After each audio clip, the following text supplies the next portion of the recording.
alive. I'm going to get you out of here alive. Salut tout le monde et bienvenue dans une nouvelle vidéo d'écran large. Je suis Geoffrey, je suis avec Simon et pour une fois on est heureux en même temps, ça arrive rarement. On va parler de The Suicide Squad, clairement je suis flemmard en VF. On a trouvé que étonnamment c'était vachement bien, c'est sûrement le blockbuster de l'été. Dis-moi, toi en quelques mots, qu'est-ce que t'en as pensé alors? J'en ai pensé que ça faisait très longtemps que j'avais pas vu un blockbuster qui est aussi réjouissant, parce qu'il remplit effectivement, il coche toutes les cases du grand divertissement estival, tout en s'amusant à les retourner et à rouler dessus. Il est accompli dans plein de domaines, j'ai énormément ri, ça faisait très longtemps que j'avais pas vu un film grand public qui arrive à faire tout ça aussi bien. Et toi, du coup? Moi j'ai bien aimé, je suis un peu moins enthousiaste que toi peut-être, je trouve que c'est clairement mieux que tous les trucs un peu chiants qu'on a vu récemment, mais c'est quand même pas... On est en train de tourner Mathieu. Qu'est-ce qu'il y a? T'as pas adoré? Non, c'est pas mal, mais... T'as pas ça va, adoré? il y a des trucs mieux que ça quand même, non? Mais t'as pas vraiment adoré, genre. Non, mais j'ai pas adoré, non mais ça va, qu'est-ce qu'il a? Donc, The Suicide Squad, c'est un film incroyable, un film qui coche toutes les cases et qui en rajoute encore sur le formulaire, un truc qu'on voulait voir depuis très très longtemps, super agressif, super fun. Moi j'ai pris mon pied comme jamais, on peut le dire, d'autant plus que le film dont il est la suite, et la vraie suite d'ailleurs, parce que c'est pas du tout un reboot, c'est une vraie suite, était franchement tout pourri, hein, on peut le dire. Ah bah, c'est un film de David Ayer. David Ayer, c'est quelqu'un qui filme en général assez mal. Oui, ok, il y a 2-3 jolies scènes dans Fury, mais globalement, c'est un très mauvais metteur en scène, c'est un énorme bourrin, c'est un affreux tâcheron, et qui adore en gros filmer des gangsters avec des accents mexicains. On dirait, c'est un peu une version militarisée de Michel Leb. C'est très compliqué. Et donc, il a fait Suicide Squad en 2017, je crois. Enfin, peu importe, Je me rappelle plus. Qui était absolument affreux, et donc du coup, The Suicide Squad en prend la suite, mais ce qui est marrant c'est que The Suicide Squad est conscient qu'il arrive après un mauvais film, donc il va s'évertuer dans tous les domaines, à le prendre en compte, à nous faire des clins d'œil sans être méta, mais vraiment à rouler dessus. Ouais, c'est ça qui est fort, c'est que il y a une tendance un peu dans tout ce qui est un peu, parce que c'est un film qui est très, on va en parler, mais transgressif et régressif dans le bon sens du terme. C'est-à-dire que c'est très méchant, c'est très gore, tout ce que vous voulez.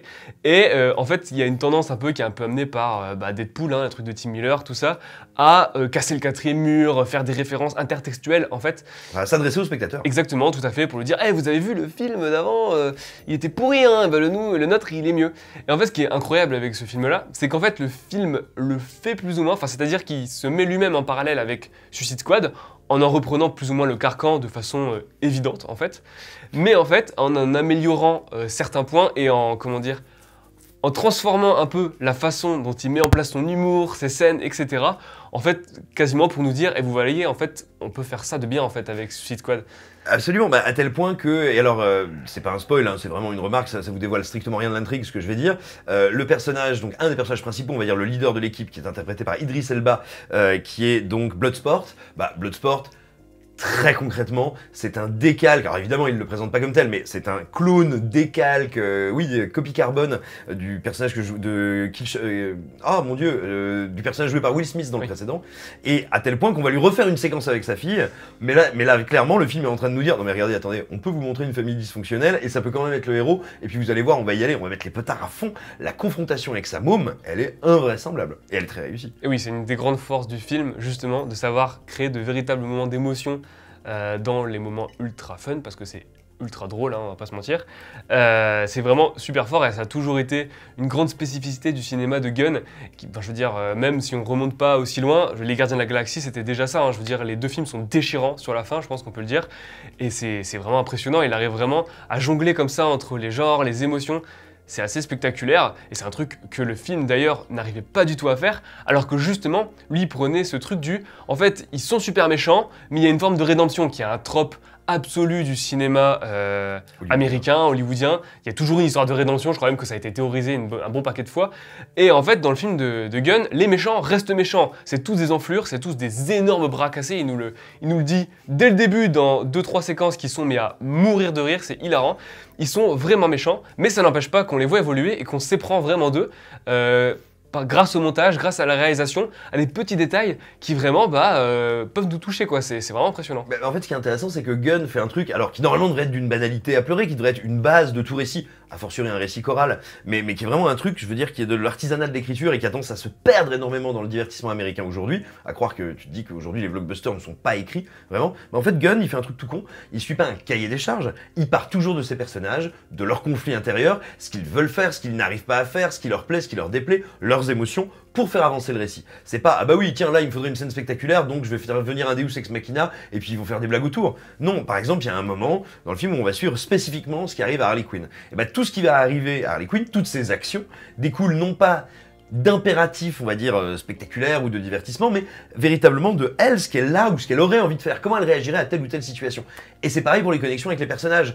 Quand tu as au milieu d'une scène d'action deux personnages qui vont se prendre la main, quand tu as quelqu'un qui fait un clin d'œil à l'autre, si vous avez regardé dans les bandes annonces par exemple, il y a un échange, alors on ne voit qu'un petit morceau dans les bandes annonces, mais qui est une scène très belle entre Ratcatcher et Bloodsport, où on sent qu'il y a entre eux quelque chose qui est un peu de l'ordre de l'amour filial, hein, c'est pas du tout de la romance, mais cette scène où qui est littéralement un petit pas de deux, quoi, où ils essaient de se dire, moi en tout cas je serai là pour toi, et c'est juste écrit, juste ce qu'il faut, ça arrive juste au bon endroit, il est chirurgical quand il traite ses personnages, et du coup, il peut y avoir de l'émotion.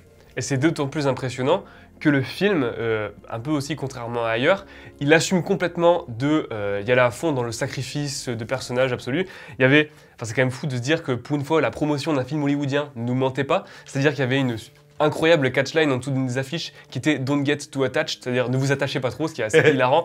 Et d'ailleurs, James Gunn a dit sur Twitter que cette phrase-là, elle venait de lui, contrairement à The Dying to Save the World qui venait de Warner. Cette phrase-là, elle vient de lui.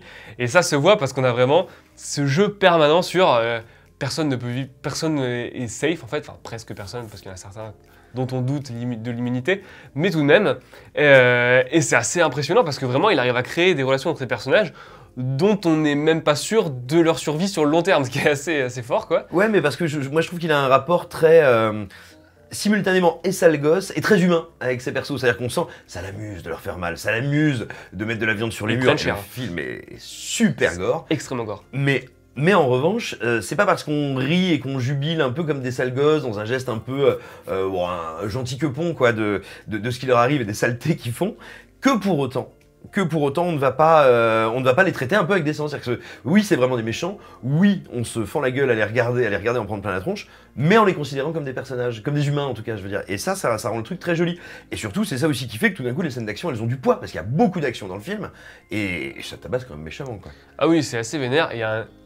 Quand on est sorti de la projection, on est sortis tous les deux choqués du niveau de violence de la chose, parce que qu'on se dise bien, c'est un peu la mode de faire des blockbusters classés R, etc. Il y a eu l'énorme carton de Deadpool qui a un peu ouvert le voie à plein de trucs.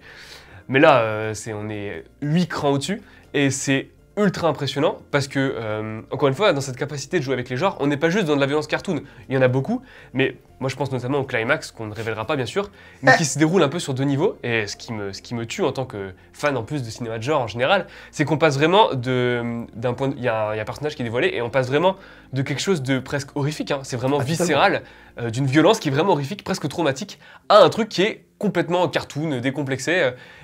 Ça passe de l'un à l'autre en permanence avec une liberté hallucinante. Mais oui, mais ça fait partie des trucs qui sont je trouve les plus impressionnants dans le film. Ce qui est aussi intéressant, tu parlais de la violence. Deadpool a ramené, on va dire, parce qu'on parle de classement R, c'est-à-dire interdit aux États-Unis, hein, aux mineurs de 17 ans non accompagnés d'un adulte.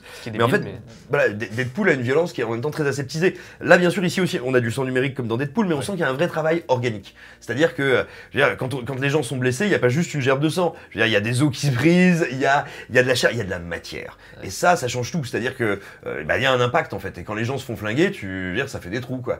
Et voilà, et tu parlais justement de la fluidité avec laquelle ils passent d'un genre à l'autre, mais des fois c'est même à l'intérieur d'un même plan. Pareil, on va pas révéler comment, mais il y a notamment tout un phénomène qui a lieu dans le climax. Le climax il va durer quoi, 30-40 minutes. Oh, il est immense. Qui est complètement dément. Ouais. Où tu te retrouves presque, tu sais, dans de l'horreur, tu le disais, mais tu sais, cette horreur un peu frappadingue japonaise, avec des films comme, je pense à, c'était Hellrider, pas celui avec Nicolas Cage, hein, mais un film de zombies japonais complètement taré. Il y a des plans qui ont l'air de sortir de ça, absolument. Et à l'intérieur même de ce plan, on va revenir sur un truc très spectaculaire, un peu plus classique, puis repasser à un truc qui est serré sur deux personnages au sein du cadre. Et on sent qu'il le fait, mais c'est ahurissant la fluidité, quoi. Ouais, c'est impressionnant, il a un vrai travail sur l'action qui est fou, et c'est rigolo parce qu'on dirait qu'il a un style... Comme ça, on dirait qu'il a un style assez académique. Je pense que c'est aussi pour ça que beaucoup de gens n'ont pas tant vu voir venir le film. Tu vois, c'est pas un grand cinéaste, tu vois. Je pense que quand Sam Raimi sortira son Doctor Strange, tout le monde va l'attendre comme ça, parce que c'est un cinéaste qui est extrêmement formaliste. James Gunn, il est il est extrêmement discret, je trouve, dans ses coups d'éclat, et c'est ça qui le rend encore plus fort, c'est-à-dire que c'est un zoom super discret sur un personnage, il y a beaucoup d'effets comme ça, c'est des chorégraphies qui sont ultra fluides, une utilisation du décor qui est magistral, c'est vraiment impressionnant. Et en fait, il arrive aussi, en plus, on en parlait notamment à la fin, mais en fait c'est dans tout le film, mais à la fin il y a un moment spécifiquement qui est vraiment ahurissant, à placer des vrais moments de poésie visuelle, on peut le dire carrément, en plein milieu d'un énorme carnage, genre à vraiment jouer sur les deux tableaux en permanence pour flatter ta rétine, mais tout le temps en fait, ça s'arrête jamais, c'est incroyable. Alors on est chez DC et pas chez Marvel, mais moi c'est la première fois, je vois très bien à quel plan tu fais référence, où j'ai eu l'impression de voir un morceau de Jack Kirby dans un film de super-héros. Tu vois, en termes de couleurs, de composition, c'est exactement ça, ça fait incroyablement plaisir. Mais puis surtout, si tu veux, moi qui ai beaucoup de sympathie pour Gunn, j'ai jamais considéré que c'était un metteur en images très intéressant. Enfin, que c'était pas un faiseur d'images. Bah là, c'est la première fois où je m'arrête sur des plans, où je me souviens d'images. Il a un choix, ses cadres sont finalement assez classiques, hein, mais encore une fois, le montage, la temporalité, le tempo et le travail de la photo et des textures, moi je trouve est assez admirable. Enfin, il y a vraiment, il y a des images, je te dis, et pareil, on sent, je pense qu'il a fait ça de manière très académique, studieuse, je veux dire, mais tu sens par exemple qu'il a beaucoup travaillé, on voyait pas trop ça avant dans ses films, sur des reaction shots, des plans de réaction qui sont très Spielbergiens en fait. Il y a énormément de moments dans le film où le vecteur de l'émotion, c'est comment réagissent les personnages encore une fois, et quand ça t'arrive au milieu d'une scène d'action qui est ultra gore, très spectaculaire et drôle, bah c'est carton plein quoi. C'est ça, c'est des détails que tu remarques en tant que spectateur sur le coup et qui te marquent. Il y a plein de petits trucs dedans, et encore une fois, je trouve que c'est des trucs qu'on voit jamais en fait. Enfin, on a reparlé de Black Widow il y a quelques temps, c'est rigolo à quel point les films s'opposent quoi. C'est-à-dire que d'un côté, on a vraiment un produit dans le sens premier du terme, quoi, vraiment. Oui, c'est de la bouillie pour bébé. Voilà, qui est calqué de A à Z, on sait tout. Gunn, non. Il a des choix, notamment au niveau des personnages, on en parlait. C'est assez fou, il y a certains personnages, on se demande comment Warner a pu autoriser un truc pareil. La même Warner qui te balance Space Jam 2, que j'ai pas vu mais qui prend une volée de bois vert dans la rédac depuis à peu près 10 jours là. On parle, je pense, à un personnage qu'on entrevoit dans la bande-annonce, je sais plus comment il s'appelle, c'est la traduction de Belette. Weasel. Mais c'est fou quoi, c'est-à-dire qu'il est carrément dérangeant. Il est répugnant. On croirait, il pourrait être dans Horribilis, pour le coup, un des premiers films de James Gunn, qui était un pur film d'horreur sous inspiration, body horror crade. Là, on est vraiment dans la même chose. Et il arrive à créer de l'humour avec ça, au sein d'un truc qui a coûté 150-200 millions de dollars. Et on se dit, mais en fait, c'est fou, quoi. Genre, on verra plus ça devant un écran avant ultra longtemps. C'est fou. Et puis Weasel, tu le vois apparaître, mais vraiment, tu le vois apparaître, tu te dis, oh, il est marrant. Oh, il est dégueulasse. Oh, je suis pas bien. Oh, mais ça m'amuse. Oh, je suis mal. Mais il est infect, ce personnage. Ah, c'est vraiment fou, c'est un personnage incroyable et beaucoup des personnages sont comme ça. Pour revenir sur les personnages plus précisément, on n'a pas beaucoup parlé, mais si on a un peu parlé de Harley Quinn qui n'a pas, vu que c'est un film qui est très choral, hein, il y a beaucoup de personnages. S'il y avait un personnage principal, je pense qu'on pourrait dire que ce serait Bloodsport qui est joué par, très bien joué par Idris Elba, qui a enfin un bon rôle au cinéma. Et oui, donc il y a Harley Quinn qui est... on a vu le traitement qui lui a été réservé dans le Suicide Squad original. Bah, c'est un gimmick, en fait. Chacune de ses répliques était un gimmick, donc il n'y avait pas de personnage.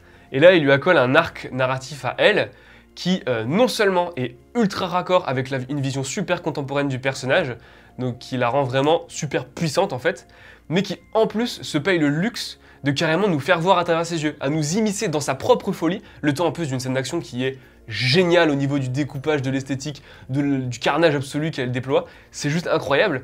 Et c'est fou parce que...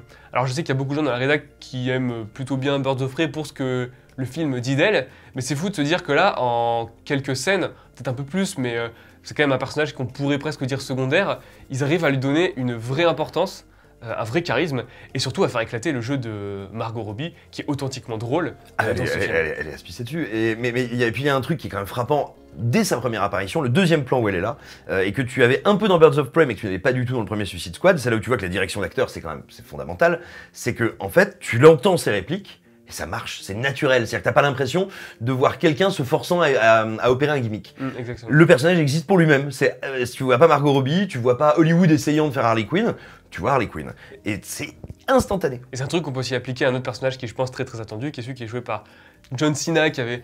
En plus, on a déjà vu dans un blockbuster cet été, qui jouait le méchant dans Fast and Furious 9, le frère pas content. Et là, en fait, il lui donne un rôle, bon, on pourrait dire qu'il parodie un peu sa persona en tant qu'acteur, mais qui est super drôle. Genre, il est authentiquement drôle, il est vraiment marrant, qui est super bien inséré dans la narration, qui, alors je ne les ai pas du tout lus, mais de ce que disait Arnold, de ce qu'il envoyait, et je pense que toi tu as un peu plus lu, respecte plutôt bien les comics books. Bah alors ce qu'il faut voir, c'est que Peacemaker, c'est un personnage qui est particulier parce que originellement, si ma mémoire est bonne, il n'a pas toujours été chez DC, il appartenait à une autre maison d'édition qui a été englobée par DC, et c'était, on va dire, un héros positif à la base, Peacemaker, tu vois, qui vraiment veut amener la paix dans le monde, lui-même avocat, je crois, je suis pas sûr de ce que je dis, mais enfant de diplomate, et qui bah, tout simplement lutte contre ceux qui en veulent à la paix, mais bon, donc en tuant des gens. Et en fait, quand DC l'a récupéré, le personnage étant devenu un peu désuet, parce qu'il a vraiment son look des comics, c'est vraiment celui qu'on voit dans le film, et voilà, donc vraiment un look du père, quoi. Et ils se sont dit, bah, on va en faire un psychopathe, en fait.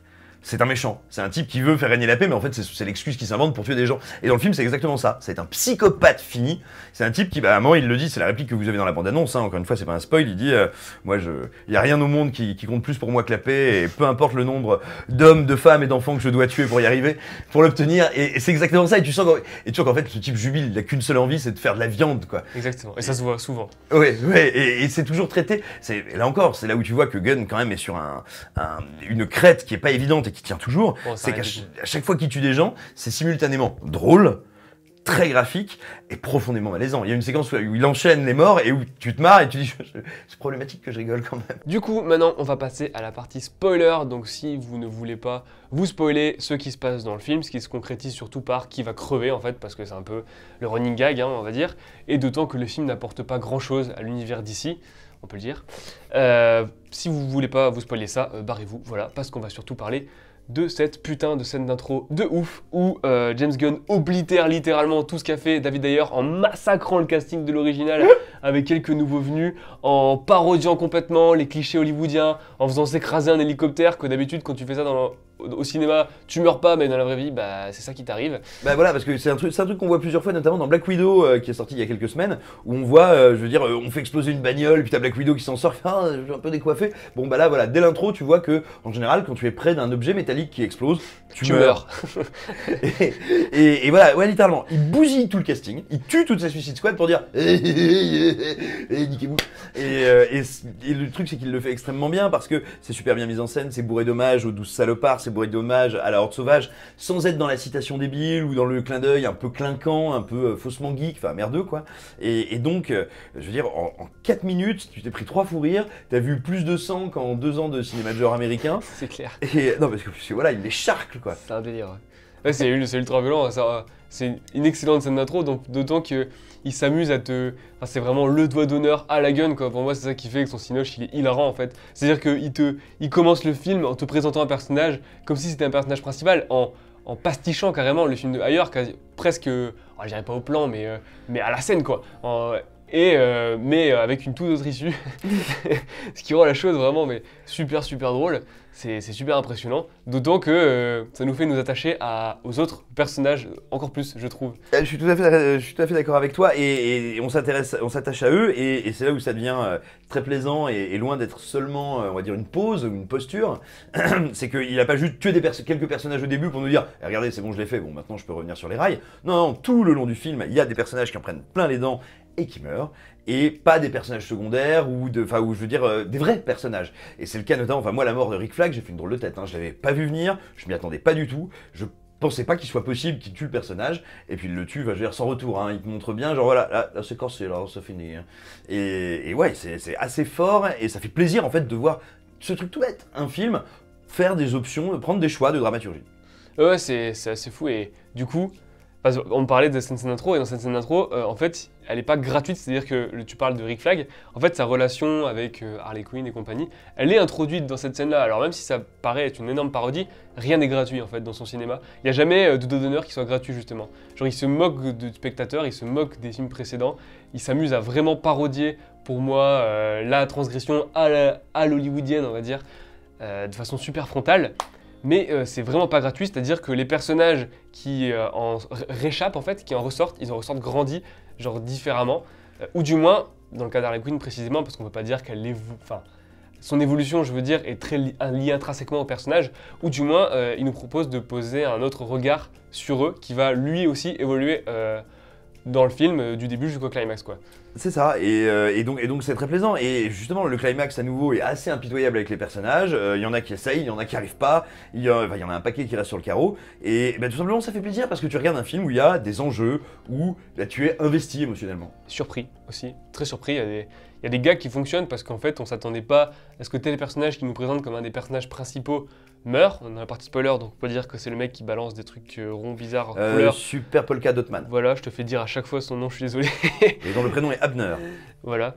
Voilà, on est super surpris, on est étonné et en fait, on prend un gros pied. Voilà, c'est pas compliqué. Je pense que en général, Suicide Squad est un énorme pied, tout simplement.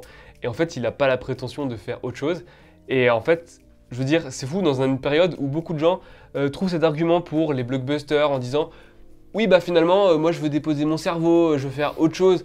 Mais en fait, faire un bon divertissement, faire un divertissement qui te divertit vraiment, qui te transporte autre part et qui te fait pas t'ennuyer pendant 2 heures, c'est du travail, c'est une vraie cinéphilie, parce que James Gunn est un vrai cinéphile, ça se voit. C'est un travail sur la mise en scène, sur l'écriture qui est incroyable, tout ce qu'on a détaillé jusque maintenant. C'est ultra complexe et c'est fait avec beaucoup de cœur également pour ses personnages, pour ses spectateurs aussi. Et en fait, on n'a pas vu ça depuis des années et des années et des années, parce que ce cœur-là, il y a peu d'auteurs, je trouve, qui l'ont encore, et James Gunn l'a, pour moi. Je trouve. Oui, non, mais tout simplement, moi, si tu veux, je n'ai pas été aussi intéressé par un blockbuster depuis Mad Max et Tomorrowland. Je ne le mets pas au même niveau que ces deux films-là, mais je veux dire, c'est depuis moi ces deux films-là que j'avais pas vu quelque chose d'aussi bien pensé, créatif, qui prend des risques, enfin en fait tout simplement qui s'emmerde à être un film. C'est-à-dire que, et ça c'est pas pour critiquer indirectement le film de Gunn, parce que vraiment je l'aime énormément, mais en fait, à mon sens, ce que fait le film de Gunn, ça devrait être la moyenne haute du blockbuster. Parce que, on va pas déconner, je trouve le film merveilleusement divertissant, je suis très impatient de le revoir, mais c'est pas un film qui réinvente la poudre, c'est pas un film qui révolutionne le cinéma, c'est pas un film qui a des idées qu'on n'a jamais vues ailleurs, c'est juste un film, oh David d'ailleurs, c'est un film qui véritablement s'inquiète et se pose toujours la question de comment raconter au mieux ce qu'il a à raconter, tout bêtement. Et ça devrait être ça la norme en fait. Et Exactement. ça a été ça pendant longtemps la norme d'ailleurs du divertissement estival, du blockbuster américain. Exactement. Donc, en conclusion, plus de Gunn, s'il vous plaît, ou du moins, plus de gens qui essayent tout simplement de répliquer sa folie et surtout ses idées, parce que bon, c'est jamais inatteignable ce qu'il fait non plus. Je pense qu'il a beaucoup de talent, mais en fait, il a juste une vraie passion pour ce qu'il fait, une vraie passion pour nous. Et voilà, en fait, c'est ça qu'on veut voir plus, donc on en veut plus. C'est ça qu'on veut. C'est ça qu'on veut. C'est ça qu'on veut. Alors maintenant, il faut aller lire la critique du film qui est en lien en description de cette vidéo. Vous pouvez également essayer de nous aider, de soutenir Écran Large en devenant un membre premium de notre grande, belle et vaste communauté. Également, vous avez un petit lien pour ce faire qui est en description de la vidéo. Et puis, n'hésitez pas, si c'est pas encore fait, à vous abonner à cette chaîne, à taper sur la cloche, à liker, à commenter, à vous mettre un petit écouvillon dans le nez et à aller voir ce film, parce que c'est un film qu'on aime beaucoup et on sera ravis d'en discuter avec vous. On vous dit à très bientôt, on espère que vous, ça va, et que à très bientôt, et que vous, ça va. Et à très bientôt. Ça va. Ça va.